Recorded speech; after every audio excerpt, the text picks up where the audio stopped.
Hello, everybody. Welcome to the Blue Thunder Pod, AEW Edition. I'm your host, Billy Sullivan. With me again this week, our returning champion, my dad's favorite podcast host, Aaron Winkler, DMD. Now a veteran of the podcast. Now a veteran. We're documenting Aaron's journey back to the promised land of pro wrestling fandom. So yeah, hopefully we can keep it rolling. Sounds like from the little bit of chat we had before we started recording that you enjoyed this week. I did well. I even brought someone else into the wrestling fold. My son watched with me today. We caught up on both Raw and Dynamite, and he is fully on board and was already asking when we can go to a show. So I think we got a new fan in the making. That's our job as wrestling fans, to bring people into the fold. Watch out for the gatekeepers, though. A lot of dorks that kind of like hockey, where you're not a real hockey Star fan. Wars fans? You're not a real Star Wars fan. You're not a real. There's too many of those. Yeah. In wrestling. So this week we're gonna talk about Dynamite, as I said up top. First, the WWE iteration of this podcast will be going up at the same time as this. So if you haven't listened to that one already, check it out when you're done listening to this guy. Dynamite this week emanated from the Wintrust Arena, Chicago, Illinois. A really nice crowd, like 5,000, which is AEW had been struggling with the crowd numbers, for the last year, and now they're finally starting to see the numbers turn around, because you have to be good for a long ass time before anything changes, as far as ratings and stuff go. So it was in Chicago crowds are always good, but it was a loud as hell crowd at Wintrust on Wednesday. What did you think of Dynamite? Just general first blush of this Dynamite compared to the one that you watched last week? I loved it, first of all, and I'm sure you're going to get to it because you're going to talk about the first match. That was a main event match to kick off the show. It was fantastic. Absolutely could have been a main event of a pay-per-view. Great. I mean, really, really great. And what a way to kick off the show. So, I mean, that, if that's going to be how you start it, I knew it was going to be good. I could watch Bryan Danielson wrestle every day. He is, before we started recording, I was wondering if you could guess who my favorite wrestler is in AEW, and it is for sure him. That's a good call. It made me actually... Many people think he's the best wrestler who's ever lived. It made me sad that I've been away from wrestling, and he's, like you said, he's now he's kind of letting younger guys win. I do think, though, that the story, they're finally... Our friends of the pod, Dave, as well, get pissed off at Danielson because they want him. He is a big star. They want him to win all the time, but he personally, and he has this creative freedom too to decide, what he wants to put everybody else over, so he loses all the time. Which is still awesome of him, and it actually makes me like him even more because I agree. he's doing that. We had this argument a million times about Danielson, but I think it's leading to something even better, because I think he's actually going to surprise win the Owen. I think he's going to win the world title as his last thing at Wembley as a full-time wrestler. That would be awesome. I love him so much. I don't know what it is about him. He's just it's everything about him. It is. I mean, as someone who's never watched, immediately I was I just love him. He's a savant, and he's literally people consider him the best that's ever lived. It's clearly it emanates from him, because I've watched him, for 2 weeks now, and Vince McMahon didn't want to hire him because he's 5'8". Yeah. yeah, he's the fucking best. He's Danielson. Yeah. But overall vibe, because for me, the pretty stark difference between last week's Dynamite and this week's, because of what they were trying to accomplish. And did it feel like a different kind of flow to you? I don't know. It's hard to say, because last week was my first taste, and there was a lot. That's why I'm curious. Just trying to figure out what's going on. It's always a fast-paced show. It was a great show. It went by very quickly. I really enjoyed all of it. We're 2 weeks in now, and I think I know where my preferences lie in professional wrestling, and I definitely am. There's fun to be had everywhere, but there is. I don't get me wrong. I mean, WWE is super fun to watch still, but I definitely these last 2 weeks my preference, just for me personally, has been the AEW style of wrestling. Because you're smart and an adult. So the reason I was asking is because. If you remember last week, I said it was kind of a weird disjointy show because it was the go-home show for a pay-per-view that they didn't really, it wasn't a big deal. This was the first show in the build to their biggest show of the year, which is going to be All In Wembley at the end of August. So this episode of Dynamite, it was everybody's best foot forward, and they started a bunch of new stories. They pushed a bunch of stuff forward. It was a very, very eventful, not just in-ring. It's always eventful in ring for AEW, but like not just in ring, but story wise too. Right. It was actually stuff moving forward, which is my favorite kind of Dynamite. For me, there was only one miss on the whole show. It was very nearly a perfect Dynamite, which they did pretty consistently in like 2021, but they haven't had a show like this, I don't think, since then. They've been trending towards the return to that since Punk got the boot, but this was kind of felt to me like the culmination of what they've been like working towards. You said the Danielson-Pack match kicked off the show. Not quite, because the cold opened on say hello to your mother for me. Daniel Garcia backstage interview talking about the match coming up, and then MJF approached and asked if he could corner Garcia, at which point I sent out a mass text message that said, "Oh, shit's going down tonight," because that was kind of telegraphed. Like, you could tell after the events of last week, and then it's MJF. Like, okay, he wants to be a heel now. He feels like he was left behind because he was injured, and people like Ospreay and Swerve are like bigger deals, so he's gonna go full evil now. Got it. And Danny Garcia is like a very beloved young wrestler in AEW, obviously. But that, like, I love when they do like the cold open like that, and they give you something like that's going to be a story, like a show long story arc. When that happens, usually it means that they're like clicking on all cylinders and that the show is going to be awesome. So I was like, fuck yeah, when they opened with that. And then,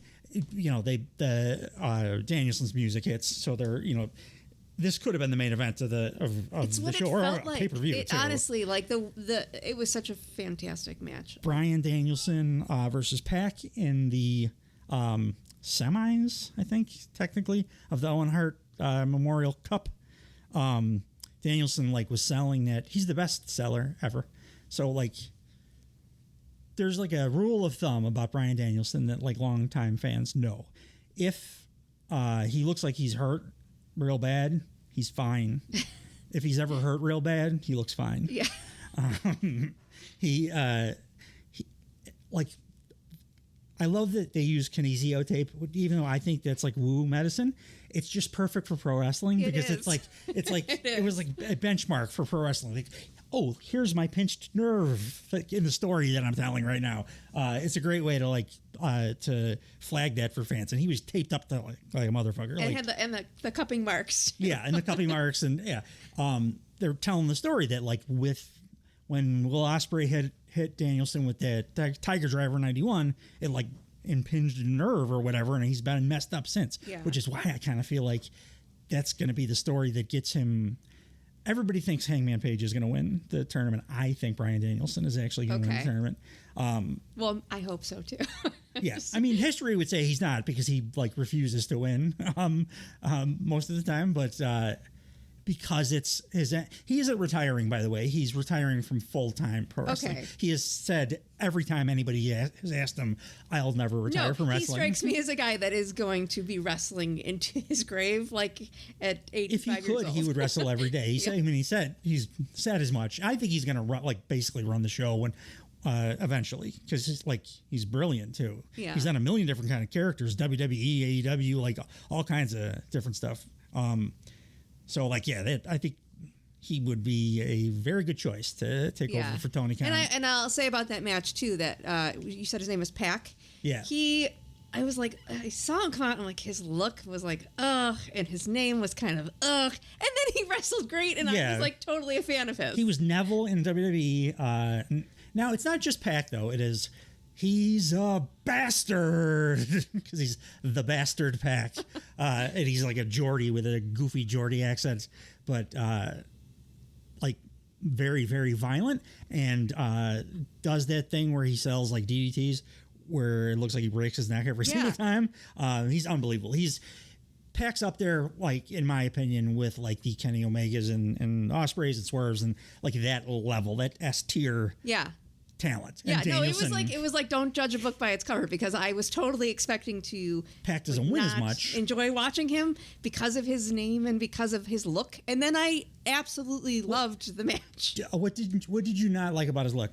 Particularly, I don't know. It kind of felt. I think he's got a great. He's like an ugly bastard. He is. He's super swole. But it felt like. I think it felt, because to me it felt like it was a look. I prefer guys who like it's natural. It doesn't seem like they're going for a character look. And his was like, oh, he's that guy. So this is kind of fucking funny. Pac is the only dude I think in all of wrestling that he doesn't wear anything but his little wrestling trunks. Like, I think his hair. You only ever see him, like, he looks the exact same. It's like a video game character or something. He doesn't have, like, street clothes. He just is. He just wears that. It's always just his little tights and no shirt. And, like, he's in gear all the time. Yeah. If he's doing a backstage promo, like a vignette, that is, like, I think he like plays video games at home in his wrestling gear. Yeah, because that's I don't know. Just the way the I was dude just is. like, it seemed like almost like a dated WWE kind of look, and I was like, yeah, I can see that. That's what I was curious about. This. Like, and then that match was great. And then once you see him wrestle too, it also informs then the way you see the gear, and like, oh, it's his persona. He's like Mr. Wrestling. Like, he never takes off his wrestling gear. So it was. I shouldn't have judged, because I really really enjoyed both parts of that match. I of course loved Danielson, but then I really enjoyed watching him wrestle too. And so Pac, it was great. The Dynasty review that we did on Blue Thunder Pod, I gave Pac and Okada 5 stars in their match. It was an opener too, and it could have main evented. I mean, I think it was, like, in hindsight, it was probably my favorite match of that episode of Dynamite. The main event was like close. For me, good. But this was the best. It was the best in ring. In a night of like a lot of pre-kick-ass in ring. I loved when things are going great, AEW fans can be very creative when it comes to chants. Yeah. And both these guys chant was my favorite. Both these guys, both these guys, both these guys. Yeah, my only notes were like Danielson's just the best at telling a story in the ring, because that's where you're supposed to tell a story in wrestling. It's not supposed to be a big melodrama outside the ring. You're supposed to use your body and your actions to like tell a story, and he's better at that than anybody. Maybe ever. And maybe him and Bret Hart, basically. Maybe that's why I just immediately was like, oh, he's my favorite. I love him. So this will be shout out to this. Be very happy. He's a massive Danielson guy, as am I. He like kind of feels like you because he like noped out of wrestling when Vince ruined it for 30 years. And he missed most of Bryan Danielson's career, like as Daniel Bryan.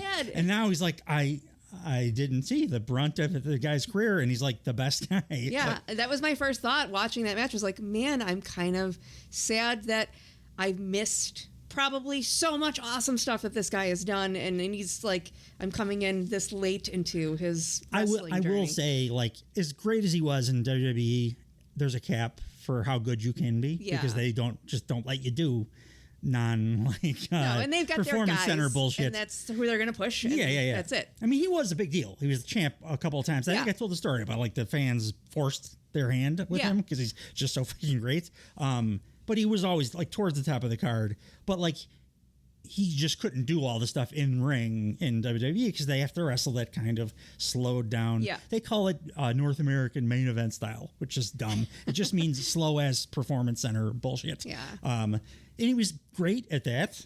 But then when he came to AEW, it was like the last 15 years hadn't happened, and he was back in Ring of Honor like in his independent days, and just the cuffs were off, and he's the best. He's the best. And he says, well, I love like guys that talk and girls that talk in the ring during the match because it adds realism. And he has one of my favorite ones of anybody. He does a move where he grab like a downed opponent will grab their hands and then stomp on their face, basically. Looks like a hate crime. And right before he does it, he says, he's going to get his fucking head kicked in. For whatever reason, they'll let F-bombs fly even on TV if it's not on mic. Like, it could be clear as day, and they just let it go.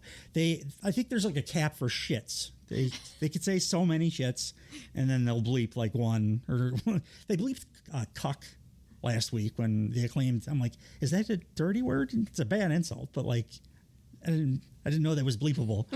Maybe they misheard it as something else. It's because he did it again this week, and he's like talking about the Young Bucks, and he's calling them the Young Cucks. Gotcha. And, speaking of our favorites, people that are among our favorites, the Willow Nightingale promo. So I talked her up pretty heavy duty last week to you. Yeah. What did you think of Willow? Oh, I really liked her. I actually saw her on the morning news program that I watch. She was in town. When you told me that she was on GN, I'm like, that's perfect. That's exactly. We live where the show was. Yeah. So I saw her before I knew her, and so I got to see her a little bit on there, and she seemed really interesting, and I enjoyed her. I like her shtick. I like her thing that she does, her whole, super smile positive thing, and yeah. And this was a new wrinkle. This promo, by the way, I've never even seen her like stumble on a single word in a promo. She's incredible. Like, she does acts and stuff during the promos that she's cutting, and she never messes up a single like syllable. It's unbelievable.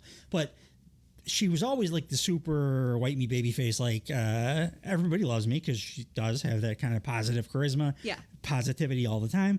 But I liked that they added this wrinkle of, okay, well, this is why I'm nothing matters, smile anyway, and it's for everybody else. It's to keep them propped up, and then that helps me to believe in myself. And like, it's just another facet to a character that was a little bit one-dimensional, because you're just like, oh, I'm just a good guy, whatever. It didn't matter. She was fucking awesome regardless. But like, I like that they're adding character stuff to her now. There's dimension to it. Like, a big problem with WWE, the women's division, is outside of like two ladies, I don't know if there's a personality trait amongst the entire roster. There's a ton of like really talented wrestlers that have been given nothing creative wise. Like, they're all the same. They're all interchangeable, generic wrestler girl. So one will be flippy, one will be muscular, like, but that's it. That's like, outside of like Jade Cargill and like Rhea Ripley, everybody's the same.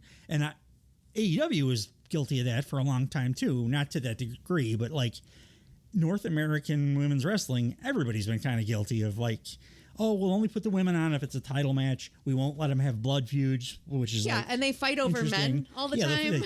Fighting over men like was a huge trope for forever. And now like they seem to understand that, oh wait, if we gave them characters like we gave the men, they're much more interesting to watch, and the fans get behind it a lot more easily when there's actually like a story being told. I just said my note was nihilism. The little bit of nihilism is like fucking. I love it. I love it as a little facet to her, and I love the way she closed out the promo too. Nothing matters. Smile anyway. I guess we did get two promo segments in a row, right? Because it was Mark Briscoe, I think, then. Yeah. Which I say, give Mark Briscoe a microphone and let him stand in the ring and talk every goddamn week, because every time that guy opens his mouth, magic happens. I love him so much. What are your thoughts on this Suffolk County chicken? Is what that's one of his nicknames. Well, I like that it's like over the top goofiness, but it's still funny. It's not like roll your eyes like hokey bullshit that can happen a lot. He's goofy because he's a Sandy Fork, Delaware like farmer guy in real life. Yeah. No, it's funny, and it's like on the nose just enough that it's funny. And I've seen him out of character one time, one tiny little thing where he broke character and just was talking like this. And it was like from like 15, 20 years ago. Yeah. It was before his beard. He was like baby faced and in the real sense of the word, not the wrestling sense of the word.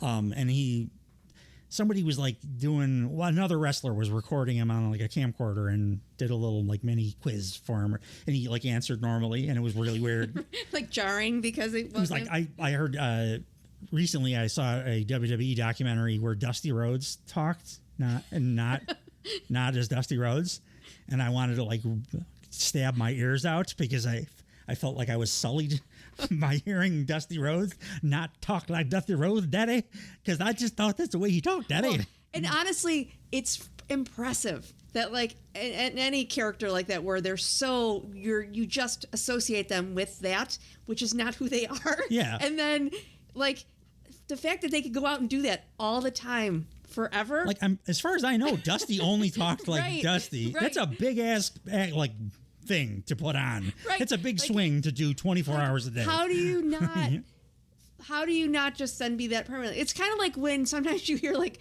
Ben Affleck talk like he's from Boston and you're like, what the fuck is happening? Yeah, yes. Because he's not doing his actor voice. Yeah. Or is the Boston voice fake? Like, what's going on here? Yeah. And like Briscoe, like the accent he's doing is a Sandy Fork, Delaware accent, but like his real accent is much more muted. It just like he's playing up the character. Do you know what Blood and Guts is? The thing that he declared himself for? They mentioned it last week. Oh, this is the thing where there's the two teams that are to be determined, and they're going to be. Do you know what the like mechanism of the match is? What makes it Blood and Guts? It was called War Games back in WCW days, and then WWE did it too. They take two rings, put them next to each other, and put a big ass cage over the whole thing, and then everybody goes in and like. People are released into the cage one at a time based on like a coin flip or whatever. So people get advantages and stuff. And it's always super violence. Like Daddy Magic, Daniel Garcia's like manager guy. He's a wrestler too. Okay, yeah. The one that looked like he was dead at the end of the show. He, in a Blood and Guts match, I thought he was actually dead one time because he was bleeding so bad and got hung upside down from the cage. And he's just really good at looking dead, I think, because... Well, we'll talk about it when we get to it. So I have to ask. So then, like the wrestlers themselves just declare themselves for being part of it. There's not a lot of like declaring yourself for much stuff in AEW, but there are very specific things that you can, like, if the story has unfolded in this way, like the Elite are doing put together Team AEW, we're going to kick your asses. Right. And it seemed like their team was already pretty much established minus a slot. There's one left. And is it going to be Hangman? I don't think it's going to be Hangman. Will it be? Won't it be? And I love that Mercedes is tied in with the EVPs now too. But like, yeah, so you can then declare for the AEW side because you're like, rah, I'm here for the company. I think Swerve is going to probably end up being part of it, Team AEW. I don't really want the Acclaimed to be in it because fucking Billy Gunn, 65-year-old stupid ass, to be there, no selling for all the more talented people. I mean, I really do like the Acclaimed, like, proper tag team, but Billy Gunn makes my dick go inside my body. I hate him. I hate him so much, and it's just the only thing he brings to the table is that he has not died from that massive amounts of human growth hormone and steroids that he's pumped into himself to keep his body looking like that. And I don't want that to be in my Blood and Guts match. Yeah. I don't want, and if like Okada is one of the greatest wrestlers of all time, if he has to have a singles thing with Billy Gunn, I may have to take like a week break from the podcast. So did you recognize Jack Perry, Scapegoat? I mentioned him last week based on familial tie. You told me he is the son of who was one of my very first heartthrob crushes. And huge wrestling fan, by the way. He was a huge indie wrestling fan. Was he really? Luke Perry, yeah. Oh, yeah. I loved Luke Perry. I had the Luke Perry. It wasn't a Barbie doll, but it was a Barbie doll. Yeah. It was the 90210. And Jack Perry dolls. Inherited a lot of the good looks. That hair is insane. Yeah. Like it. That the video footage that they released of like him and Punk getting in the fight that subsequently led to Punk getting fired. Yeah. It's super funny because he keeps like running his hands through his hair like the whole time, like luxurious, like he's in a Pantene commercial or something. And then like Punk attacks him like mid hair tussle. But he's awesome. He's not like he has. Until the Punk thing happened, like his character was really not much. He was Jungle Boy, which was just like a goofy babyface thing. And he turned heel, but it was like, nah. He's always awesome in the ring because everybody in AEW is awesome in the ring, but he really didn't have a story or like a character to sink his teeth into. And then when the Punk thing happened, Tony Khan also then suspended, in air quotes, Jack Perry too. Okay. In reality, what he did was sent him to New Japan and let him go wrestle there for a while and develop the character of the scapegoat. Like, I'm the scapegoat. You fired me or you suspended me because I'm the scapegoat for your fuck ups with the whole Punk thing. Huh. And now he's got like this hard edge and he's a little prick. And like it's a great character for him. I was curious if you saw the familial. I didn't, and I knew previously that Luke Perry's son was in this, and I didn't even put two and two together that that's who that was. Yeah. So like I dug this segment. Always happy to see Kyle O'Reilly because makes me think of Beverly. Yeah. And I think he will be part of Blood and Guts too, which I dig. I just don't want fucking Billy Gunn anywhere associated with it. And he'll put himself in. He's the worst. What'd you think of Timeless Tony Storm's promo? I really love her. I do. I think she's the most popular one. Her character is great, and I like to listen to her talk. And I kind of want to hear more of what she has to say because she told me how great she is when she's like, saying super dirty stuff. And stuff. Yeah. So her dirty jokes are the best. I definitely want to hear more of her. But Mariah May did her Tony Storm's catchphrases: chin up, tits out, and watch for the shoe.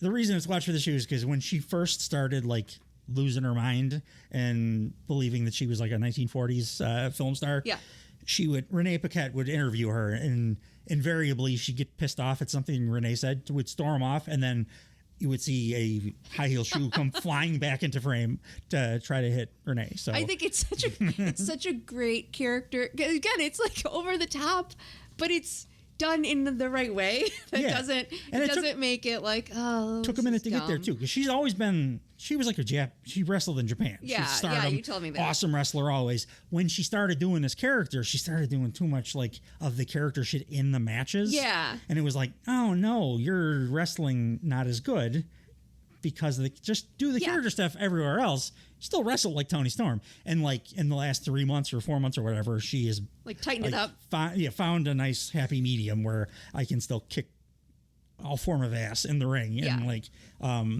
and still do my character thing.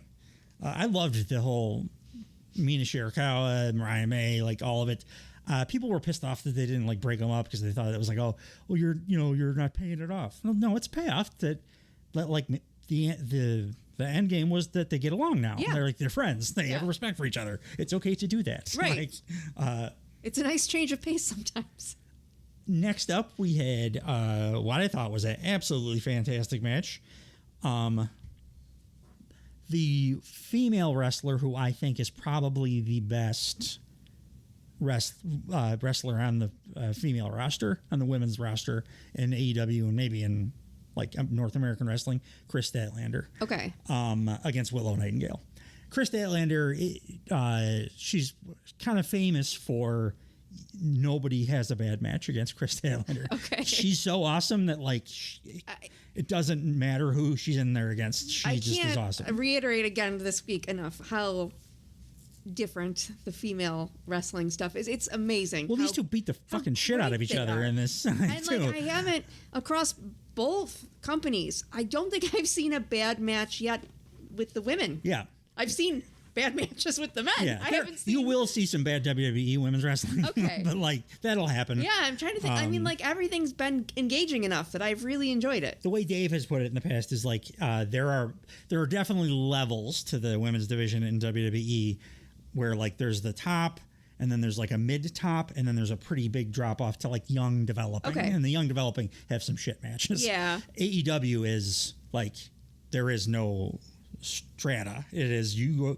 need to be elite, not to like no pun intended. You got to be the best, or else you just don't get on TV. Yeah, no, I mean, like, it's really, really, really fun to watch them. And coming from 20 years ago, it was absolutely not fun to watch them. It was the worst. It was the worst. Awful. Like I said, I would walk out of the room because I was like, well, here's like where I've got 10 minutes where I can go do something else. I can't even fucking go back and watch the old stuff because for different reasons now it's so uncomfortable. Right. Like, well, that socially whole level to watch to like, it aside. like that heavy duty rape vibe that hangs in the air over all all things women. The wrestling, I was always like super afraid they were going to get so hurt because they didn't know what they were doing. Barely any wrestling. But it was just throwing each other as much as they could. Yeah. But it was like it looked so awful. And like wrong. when Lita started, it felt like they taught her how to do a Hurricane Rana.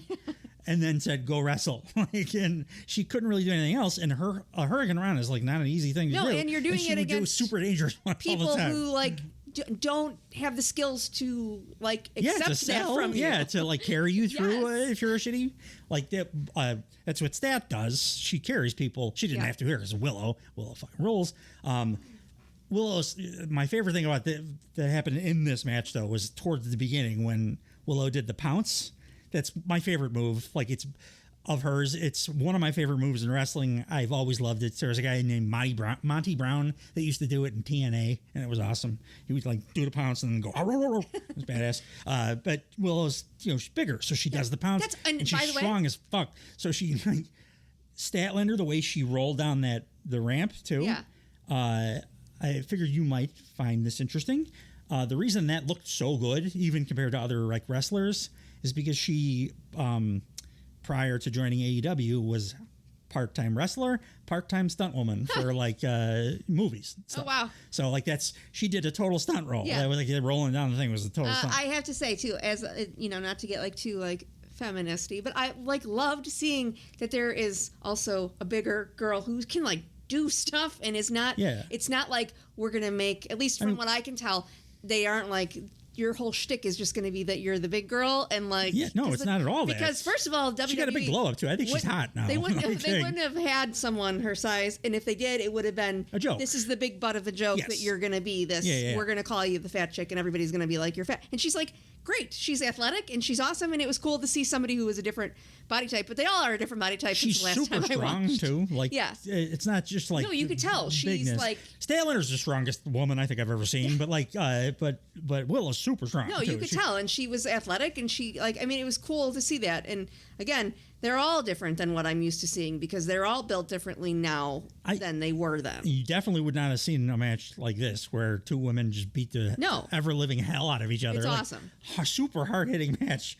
Stokely Hathaway is another one of my favorites. I think you'll find that you end up enjoying him quite a bit too. He's Statlander's manager. Okay. He's like the funniest guy in wrestling. No, women's wrestling is so good now that they could spin off their whole own company and just do women, and it would be awesome for sure watch. Could. Like they could make Collision into a all female show. Yeah. I wish they would. They're finally giving the women more time. Yeah. Because they were always awesome in AEW, but for forever it was like one women's match and kind of in what they call the death spots on the show where the crowd is like at its lowest because it's right before the main event and they're kind of tired. So they would put the women's match there. Tony Khan seems to have gotten his shit together and understood what he has on his hands here, which is like the best female wrestler I've ever seen. Yeah. And I was happy to see Willow get the win. Like Statlander, she just turned heel. She's like, Orange Cassidy, the dude that you said. Yes. Who'd you say he looked like? Ryan Gosling. Ryan Gosling. Yes, and he does. He does like a Ryan Gosling character or something. She was part of his. They were the best friends, and that was the stable that she was. And she turned on Orange Cassidy, turned heel. So I don't like seeing a newly turned person lose, but and I also don't like the schoolboy like roll up pins. They don't do a ton of those, but I thought in this instant it worked because I need Willow moving forward in this tournament because she's like the most over outside of Toni Storm probably. And I don't think they could have done like Willow doing her big like sit out power bomb move and getting a definitive victory. So I was okay with the schoolboy, her schoolgirl, I guess they call it. Her finishing move is the babe with the power bomb too. She rolls. So did you watch I sent you a little a vignette video of Jeff Jarrett doing a little like a 9-minute interview. It was from like last Saturday. No, I don't think I saw that. So I texted it to a bunch of people, but he cuts this incredible, like impassioned promo about how it is so important to him that he's in the Owen Cup this year because he was best friends with Owen Hart. Oh, I remember. Tag champs with him. He like the night that Owen died and the piece of shit asshole Vince McMahon decided we're going to keep having a wrestling show go on after this guy died. Jeff Jarrett was the first guy that had to come out, and he was just bawling in tears. So the promo he cuts in the little backstage vignette thing, I wish they would have put it on TV. It just made you like, I just get a win. Yeah. Just get one win here. Because it's like old Jeff Jarrett. He's there as like a comedy act kind of now. He's great. I hated him his whole career. Right. He's great in AEW. I could see what they were doing with this, and I thought it was handled so well. Yeah. Because of that. Like, it was, you weren't going to have Jeff Jarrett go on and win this thing. Like, no. But they handled it well. But you want to get one win. Just get one win. It was cool. I really liked it. Also, I realized when he came out that Jeff Jarrett now looks exactly like Mark Twain, and I kind of wish he would do a Mark Twain bit where he came out in the white suit and just sat in a rocking chair or something. He wore a white cowboy hat and suit when he first started in WWF. I want the full Mark Twain experience when I see him again. He's fantastic now. I always hated him, and now I love him. He did like way better than I expected him to do at his age. It was a very good match, and it was handled so well, and I thought that it was like a pretty respectful way to do it all. Did they actually, is this where the match happened on the card? No, it happened. Okay, they good. showed him. It was ahead of ourselves. They did, so they did a little Jeff Jarrett, like, backstory stuff here. So that's why I was asking you about the promo. So they did, like, let people know, okay, Jeff Jarrett is a sympathetic figure here. Because he's been a heel this whole time. But now it's like, oh, no, I have to cheer for this guy. Like, and I see he still had his, like, Jeff Jarrett guitar stuff going. Yeah. Oh, yeah. Like, always. He's got the same stupid theme song from TNA. But I'm just saying, he could pivot and he could do Mark Twain. It would be great. Yeah, I'd be down for it. I think he also does like international bookings. Like he handles that for the company. Because his dad, Jerry Jarrett, was like, legendary promoter. So Jeff knows the business inside and out. What'd you think of Dr. Britt Baker, DMD? Segment with Mercedes Moné. I think I told you off the this recording that I was not sure how much of what she was saying was like true or legitimate because I didn't know it's wrestling. Sometimes it's a little based in reality. Sometimes it's a lot based in reality. Sometimes it's not at all based in reality. And people have varying opinions on whether that's good or bad or whatever. Yeah. The thing I wanted to mention here is it was true, the stuff that she said, that the mini stroke thing, I forget what it was called, but that she did have that. Wrestling fans need to stop demanding to know why a person is not on television for a while. Yeah. If the owner of the company or whatever, or a representative comes out and just says they're out or they're hurt or they're time off, they're leaving it vague for a reason. Yeah. It's not, you don't have the right to know that it's an ankle or there's no entitlement for illness knowing their medical history. Exactly, because it might be some shit like this. Everybody thought it was a bad back or whatever. Yeah. Turned out no, it's like a much worse, scarier thing that she probably didn't want publicly out there. And for months, people have been, Tony Khan doesn't know how to use Britt Baker. She's not on TV. Blah, blah, blah, blah. Right. I mean, even if it's strictly a mental health thing, that's for somebody to deal with themselves. Yeah.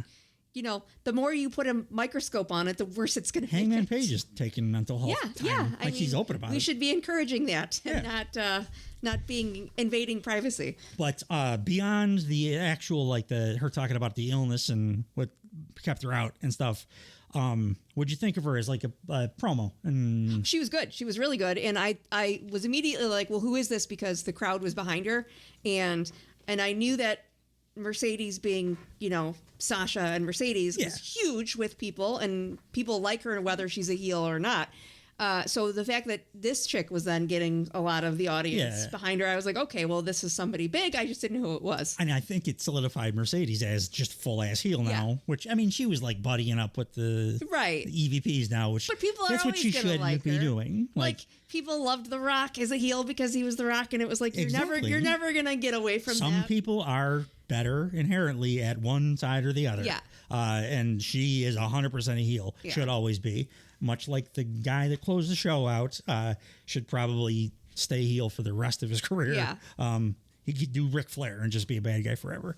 We'll talk about that when we get to it. But did you catch the digs? So Britt's kind of known for like verbally pantsing her opponents in like a little bit insidery ways. Okay. She made like a crack about Thunder Rosa, which is an opponent she had like couple years ago, called her sandbag, and that's like a term that you use in wrestling if you're not cooperative. Right, and you can right. like her. But she I loved the snark in Britt's tone when she switched away from the letting you guys know what I'm up to, and then talking about the newcomer Mercedes and how she must be so proud that she's been here since the beginning, and that the CEO thing, that CEO that's a thing that like Dave and many other people have bitched about nonstop since that first happened, because it is like bullshit to pump in a chant. It's got to happen naturally, especially when you're going up against Dr. Britt Baker. Who's the DMD thing was like that was the first one that got over. She was the first big like female star in AEW.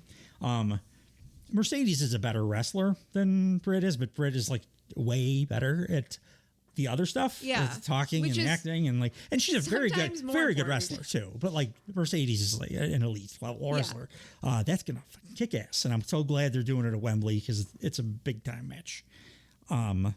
She kind of cooked Mercedes though on the promo here. I did like Mercedes doing she did like the pie face thing to Britt. Oh yeah. She was like, Britt. Yeah, no, that was good. I did like that. And then the Britt line when she's like, Mercedes like, oh, you gotta get in line. That was and good. And Britt's, bitch, what line? That's actually a callback to a kind of a famous moment from her WWE career with Nia Jax. Nia Jax one time said to Sasha that you get in line, bitch, and then her response was, gotcha. Bitch, what line? That's why even Mercedes then said, oh, I see you're a fan. Oh, not even knowing that history. I did like their exchange. I appreciated that. Yeah. Like, and when it's going best in AEW is like it works on both levels. Yeah. They have little nuggets for people that are freaky nerds. But also on like a more upfront level, it works too, because it just sounded like a cool insult to fucking throw at her. I liked the giant "shut the fuck up" chants that Mercedes got from this crowd too. That was fun. It's a raucous crowd, as per usual. Did you understand what was going on with the Ospreay Callis like little backstage segmenty thing they did? Bruv. Not really. I kind of did, because they also had shown a little bit of like what had gone down at Forbidden Door. Yes. And so I was like, all right, I kind of get where this is headed. And I could see that like they're doing the whole like morality quandary that he's having. He's a babyface now because he's in AEW. He was a heel right before he came to AEW, so he was aligned with Don Callis. And I like what they're doing with him, because I really loved the way that Dynamite rapped. It drew me in, and it made me want to watch more. And like there's not a character that you wouldn't that it would be worse to owe a favor to than Don Callis. So that's absolutely going to come back. I got that impression. He always calls back. Callis is great with that kind of shit. Yeah. He always calls back stuff, even if it's a year later. Okay. It'll be like, oh, you remember that time? And then like, and it makes sense. But yeah, like he forgets nothing, and it'll be something awful that Will Ospreay has to do, and it'll be very dramatic and incredible. But so you got it. He was like trying to be respectful, but like, I don't need you now, bruv. I'm trying to do this on my own, bruv. He's trying to grow up. Yeah. He's trying to not be a heel. Yeah, that's what I mean. Because he's the biggest babyface in the company. He's trying to enlighten himself in his morality. This fucking Jericho thing is not working. I know. It makes me sad because when I left wrestling, I loved Chris Jericho. Yeah. And all these years later, it's even the stuff at the desk was so lame. He really needed to just take like a 6-month hiatus, which he used to do all the time throughout his career. That this character he's doing now is so silly over the top that I get what he's going for. It's just shitty. Like it was. It's not that I don't feel. Oh, you don't get it. He's leaning in. No, I get it. It's a shitty thing. No, it's a bad performance. It was like I was kind of hopeful because I haven't watched him in so long, and I was kind of hopeful like that when he like kicked Taz out and sat down. I'm like, okay, maybe this will be like really funny, and I'll be like, and he still can do that because before this character, he was still. But it was so lame. It was like you're watching your parents try to be cool or something. Yeah, absolutely. It was so it's like cringy. Oh no, it's cringy. I hate to use a kid word, but it's fucking cringy. It was. I love the Bad Apple and the Redwood too. Those guys are incredible performers, and like I like them, but I have to see Jericho doing his ridiculous like grating. It makes me sad. It sounds like he had like just sustained head injury or something. Yeah. Like he's talking like I don't know. It's just I said I know what he's going for. I don't really know what he's going for. I a general idea, but I don't know why he's talking like a kindergarten teacher or whatever. Like it is weird. It's just it was not a fun thing to watch, and I was kind of hoping like, oh, I'm going to see some old Jericho stuff when he's just talking, and it was just not good. X-Pac heat. Yeah. And then they did like because he's Jericho and he can like politic for TV time, which is part of the character too. Like I'm leaning into it, but you really are doing that shit too. Yeah. Because they did then like the hat on a hat on a hat thing where they took out, so this was Samoa Joe, Hook, and Shibata against the Cage of Agony, which they're a really good like fodder. By the way, I love that his name is The Wrestler. I was like, that's so perfect and great, and I love it. That's what he was always. He was always like black trunks. Yeah, like that's all I do. I wrestle. I was like, that's great. I absolutely love it. Like it told me everything I needed to know about who he was, and it was great. He's the guy that Dave Meltzer Dave Meltzer's the most famous wrestling journalist ever. Okay, he's the guy that like does original star ratings for matches and stuff. Meltzer's biggest, but he's kind of a weird guy and like. He says kind of crazy shit sometimes. Like he's an incredible wrestling historian, and like he knows wrestling inside and out. But when Shibata sustained his brain injury in New Japan, Dave Meltzer went on the air and said during the operation they completely removed Shibata's brain from his skull. And then I had to put it back in. And, I don't think that's possible. We might need a fact check outside of science fiction. But like, it was a pretty bad brain injury, but they didn't have to like make him into Krang from fucking Turtles. Jericho it's X-Pac heat. If you remember that term from back in the day. Yeah. Go away heat. I mean, that's how I felt. Fun. That is exactly what it is because that's how I felt. And then they get like, so the learning tree gets the upper hand on the good guys, and then they do like a million things. Like they could have done any one of these things and it would have been fine for like the beatdown, but they used the brass knucks, like a couple chair shots. Then they did a table spot. The table. I was like, come on. Why the table now after the knucks and then they like come back from commercial break. And there's a fireball getting shot in fucking Hook's face. I'm like, what's going on here? Why are you using their feud isn't even that like heated up. They don't hate each other that bad. So why are you tryring to kill Hook now all of a sudden? Because they were doing everything and it was boring.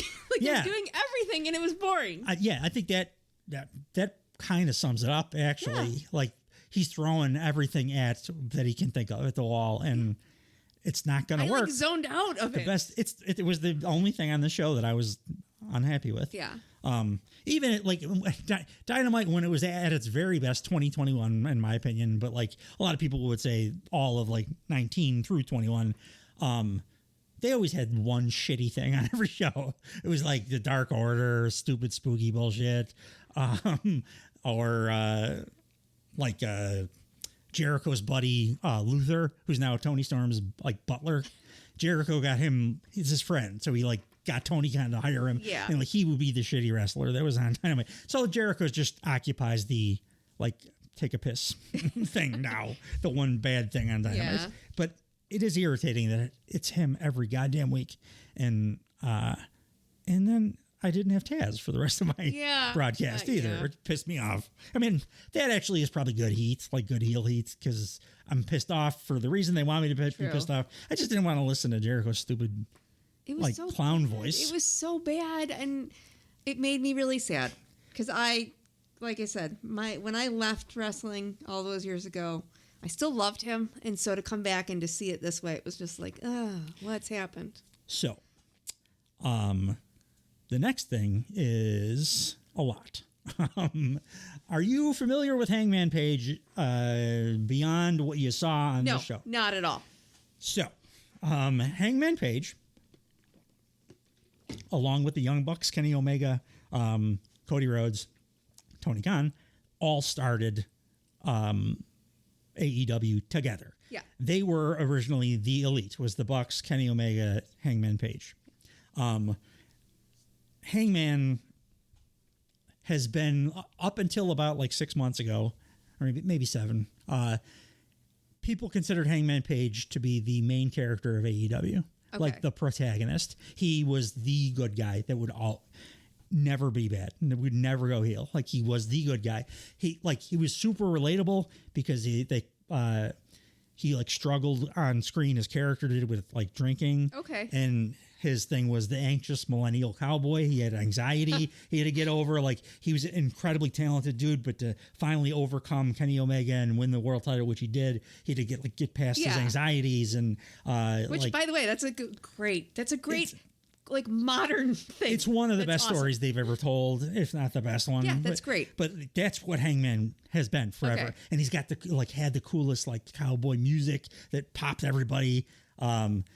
But then he started feuding with Swerve Strickland. So they had like a bunch of death matches. The two of them have great in-ring chemistry. Okay. And it seems like they're going to be the type of thing like Hogan and Savage or whatever, where they just feud the rest of their lives, or like Steamboat and Flair. But Swerve was a bad guy at the time when they started their feud, and he did some real fucked up stuff. Like, he broke into Hangman's house and cut a promo, leaning over the bassinet of Hangman's infant child. So, like, it made Hangman kind of go crazy that Swerve was now like more success was coming his way.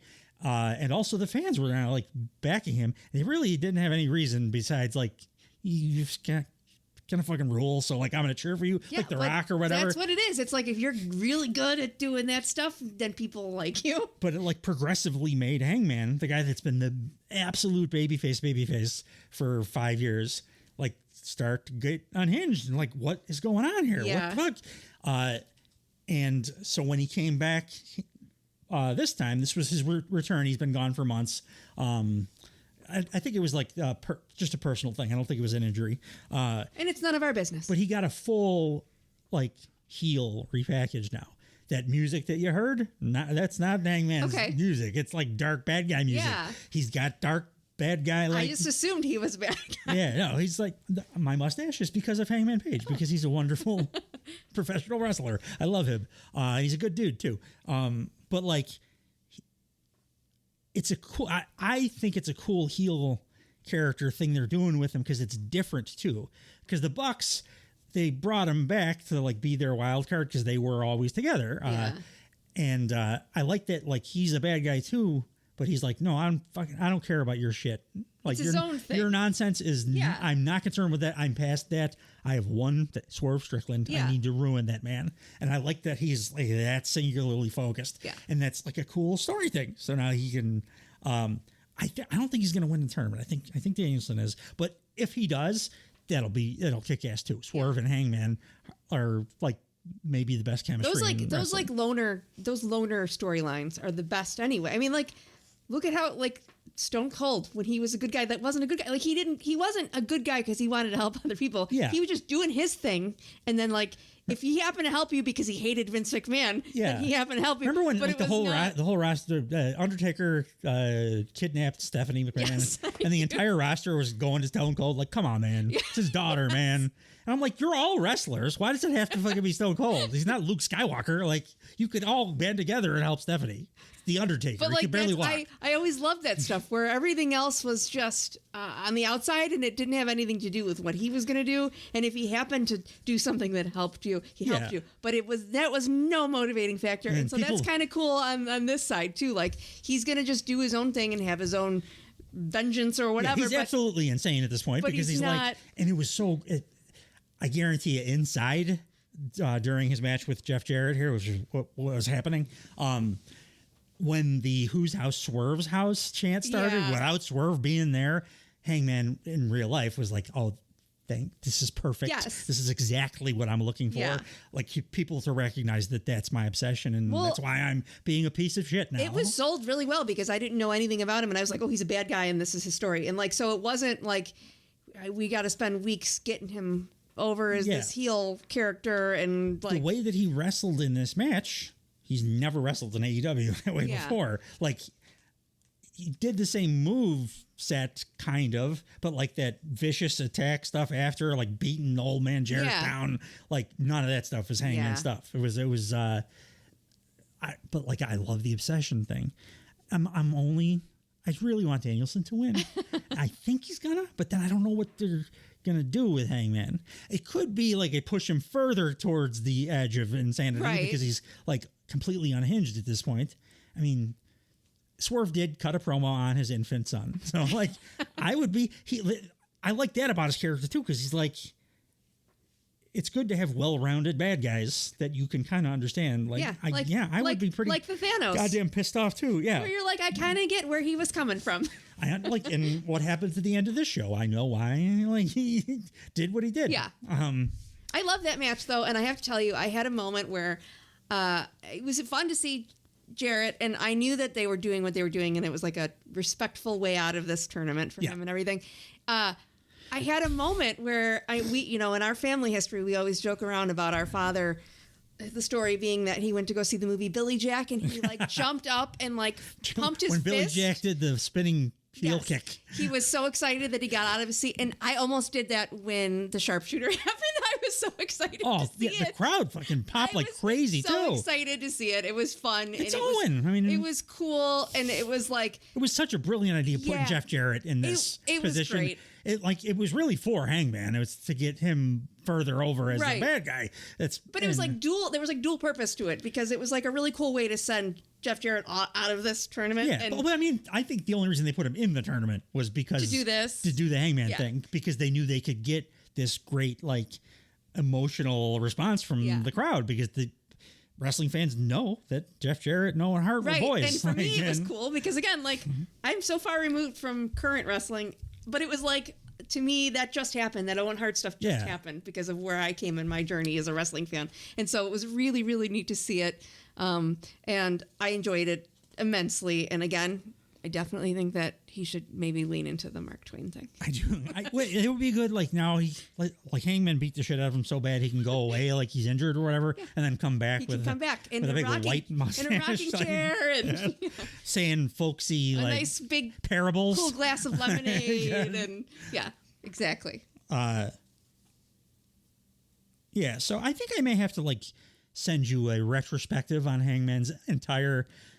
A lot of people it would be great have to done see. like 15-minute ones because everybody loves Hangman Page, because his character arc is like the most involved and like movie-esque of any wrestler that I've ever seen. Maybe outside of like Roman Reigns. Right. And literally until just now, I was like, oh, he's a bad guy. Like that was, like, yeah, that's him, a bad guy. What's crazy is he was the protagonist. He was the main character of AEW. Yeah, so People good on just him called because him that. he definitely did it well. Also, I had no idea. He one time during an Anarchy in the Arena match rode his horse into the arena to attack, and his horse's name is Hunter Horse Helmsley.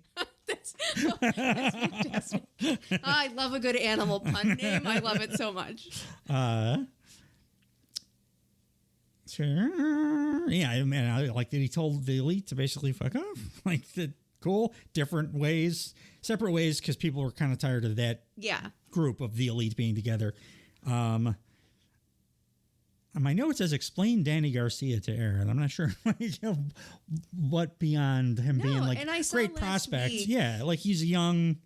People do there. He does have a thing where like a lot of fans are pissed at AEW for like starting him. Like he gets something going and then it kind of gets stifled like, a little all of a sudden he's not on TV for a while. Yeah. And he's like, people think that he could be one of the greatest of all time down the line. Like he's that level of prospect. He's pretty young. I'm 25. Yeah. Which in wrestling years is like baby. Yeah, especially if you're like Billy Gunn. Yeah. He's a fucking 65-year-old piece of shit. So like Danny Garcia kind of also has like an inherent built-in sympathy from the crowd because he's like a young kid that they want to see. They know he's like insanely talented. He's the best prospect on the whole roster. And like, he's been getting good at his dumb guy promos even. Yeah. He does talk like Mark Wahlberg, but like he's good at it now. He's got that character thing down. I thought the match, it was, I should do my, the next thing was the main event of the evening. Will Ospreay versus Danny Garcia for the international title. What'd you think of the match before all the bullshit? Oh, I loved it. I thought it was really good. If I didn't love the first match so much, it would have been my favorite. Yeah. But the first match, I think you're right. I think it was probably the best match of the show. Was the opener. Was fantastic. But it was really good. I knew what was coming. Like I've watched, even though I'm new to AEW, I've watched wrestling enough to know what was coming, which was exciting and fun. I was gonna say it was a gripe of mine, but like I liked that they benchmarked it right at the start because it got me excited for it. Yeah. Like, it was obvious. But I mean, it was obvious. They knew that we knew that it was obvious. What was coming.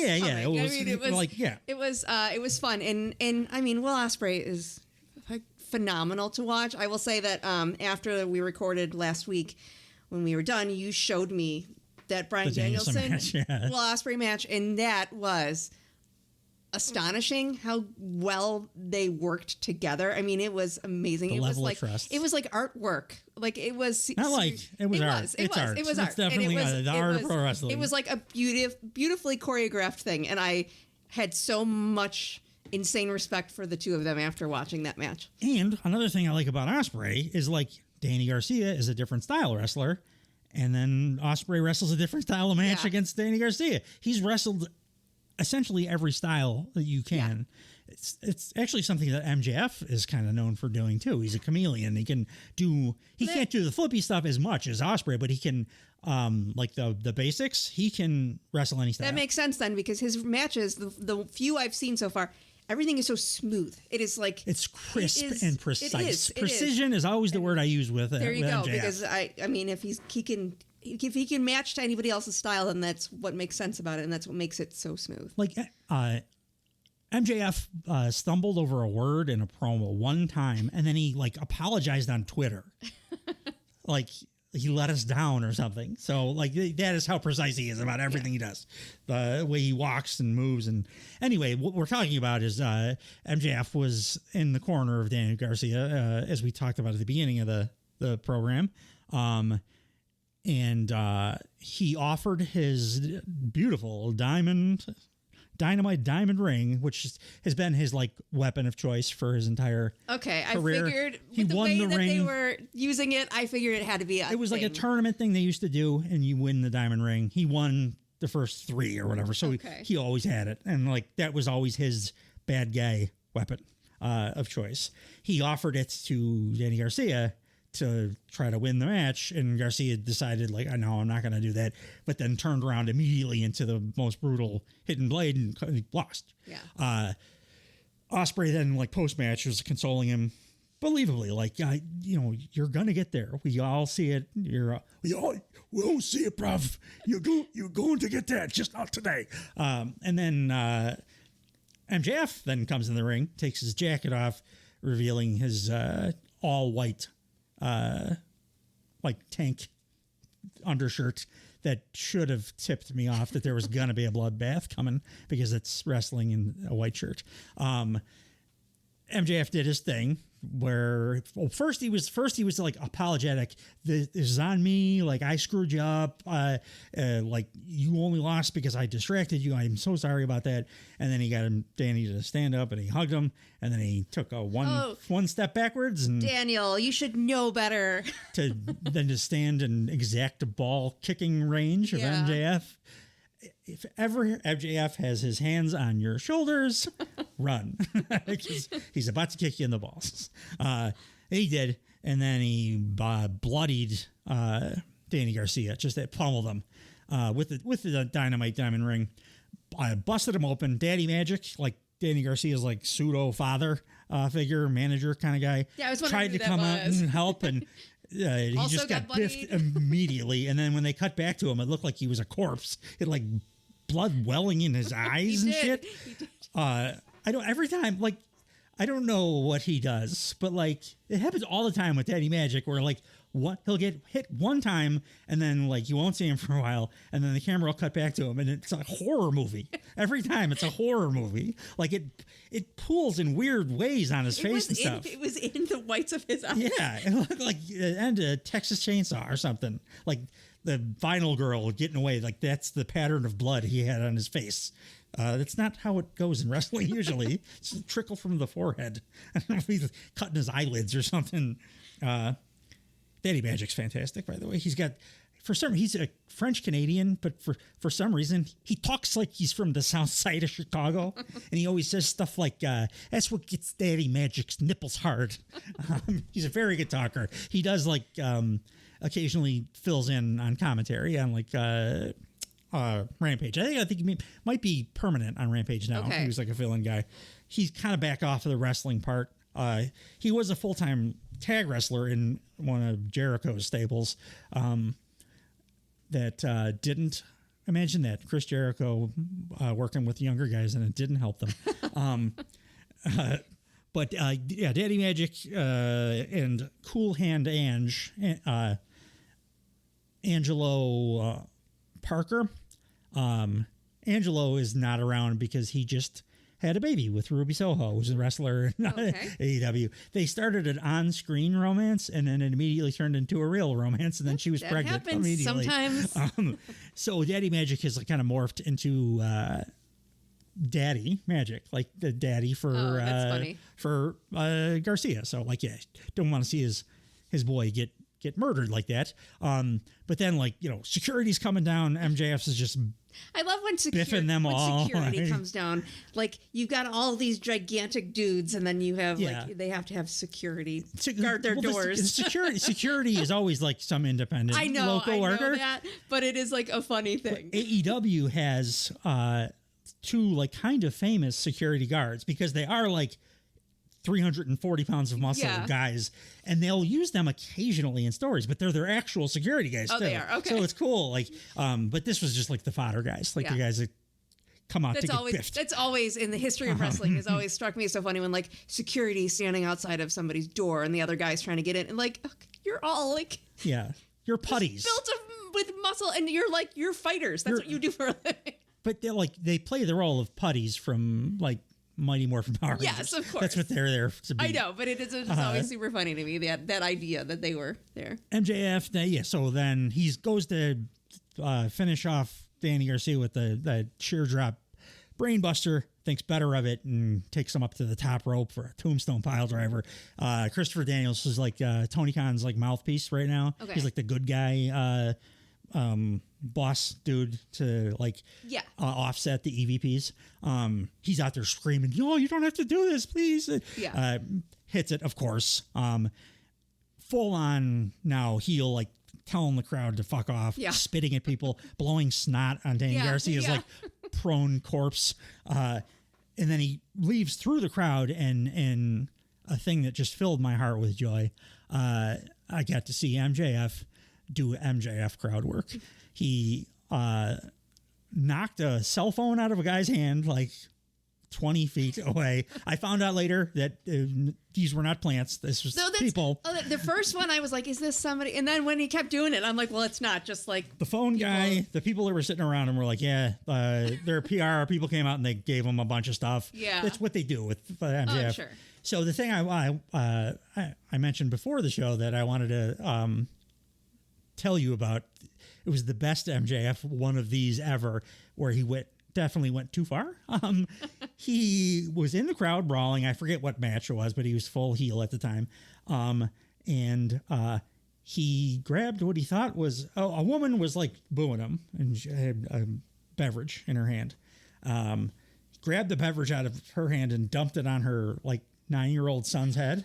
And he thought it was water, and it was vodka. Oh, no. So, like, he got some shit for that one. But they got, like, a bunch of free tickets. And like, but the phone guy got, a bunch of merch. And then the dude that he shoved, the other guy was, like, his buddy was trying to fight MJF. Like, you hear stories about guys back in the day getting stabbed, like, heels, or so hated that, like, people would. MJF's the only guy in any kind of modern wrestling that, like, I've seen elicit that kind of reaction. Like, people are trying to hurt him. That's so funny. Because they hate him so much. And it's so funny because he's so great. Because he's so good at it, I like him. He's the best. Like, that's what's funny. That's going to be the hard part now is, he's been, like, as big a piece of shit as you possibly can, and people will still, like, you fucking rule, though, dude. Like, you're the best. This was a good way to like, start it, because it's a different heel character now. It's a more brutal, because he's all swole now. He's like he's not like the rich kid as much as like he's kind of doing a Triple H thing. He looks like Wolverine. He's doing the Triple H thing. It was the homage to Triple H. Triple H couldn't like ever be the top guy as a babyface, so he said, "I'll be the top guy as a ass kicking heel." I think that's what MJF was doing. Well, was telling us if he's doing it, it'll work, because man, I loved Triple H back in the day. And like MJF obviously did too, because like he's been wearing Triple H stuff. Yeah. And like everything he does is for a reason. I should have seen this coming. Like as soon as he came back, he's doing the Triple H angle from like 2000. Yeah. Which is exactly what he's doing. Which was awesome. It fucking ruled. I loved it was one of the greatest returns in wrestling history, with his stupid jean jacket. Ruined 2 perfectly good jackets. But yeah, I just, so we close this out with MJF fully heel, Mercedes Moné fully heel, and there's equilibrium in the world again, because that's what they need to be, and to stay forever those things. Yeah. It's gonna be a lot of work for MJF to stay heel, just because he's too great. But if anybody can do it, I mean, but like, it's great to have the heels that you love. He's like, and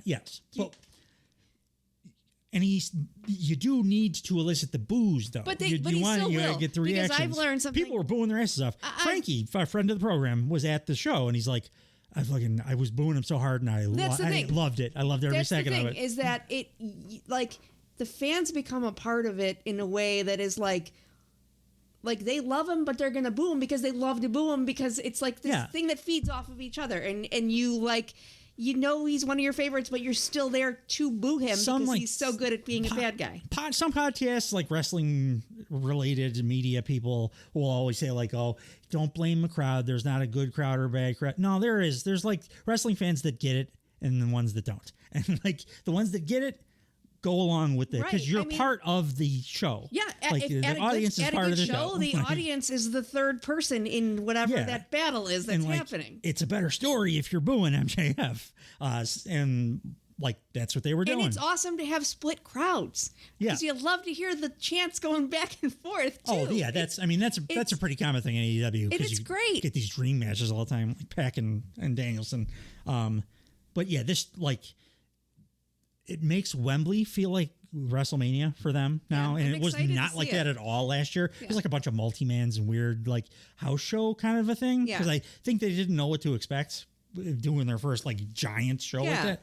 And this time around, it's like, no, all our big shit is happening at this show. So that feels like a giant deal. And then I also love, like, nobody watches Collision.